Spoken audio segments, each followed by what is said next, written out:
Сәлем достар, бүгін біз осындай өте дәмді чизкейк жасайтын боламыз. Өте оңай және де өте дәмді болып шығады.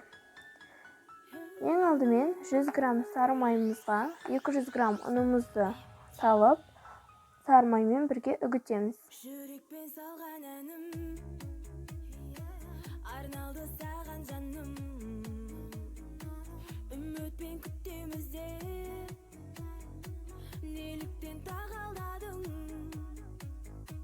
Бақытың бола алмадым, өкініш мұң арнадым, баянды болсын дағы. Үгіткеннен кейін оған бір жұмыртқамызды салып, осыдан қамыр илейміз. Егер де ол қатты қолдан жабысқақ болып жатса, онда ұн қоссаңыздар болады. Кішкене қаттылау қамыр илейсіздер да оны жаясыздар. Жұқалау қыласыздар және табаларыңызды майлап, осылайынан жабыстырып шығасыздар. Және артық жерін кесіп тастасаңыздар да болады. Мен артық жерін кесіп тастадым, өйткені артық жері жаман көрінеді. Одан печенье немесе басқа да нәрсе жасасаңыздар болады. Міне осылай кесіп тастасаңыздар болады.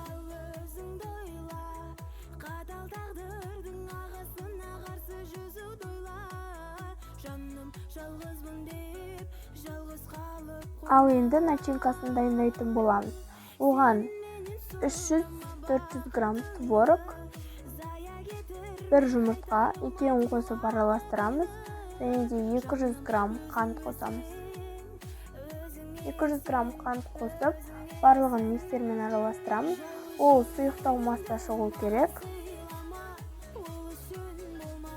Міне осылайынан. Өте сұйық масса секілді шығуы тиіс. Осыны жаңағы қамырымыздың үстіне саламыз. Және де 200 градуста 25-30 минут аралығында пісіріп аламыз.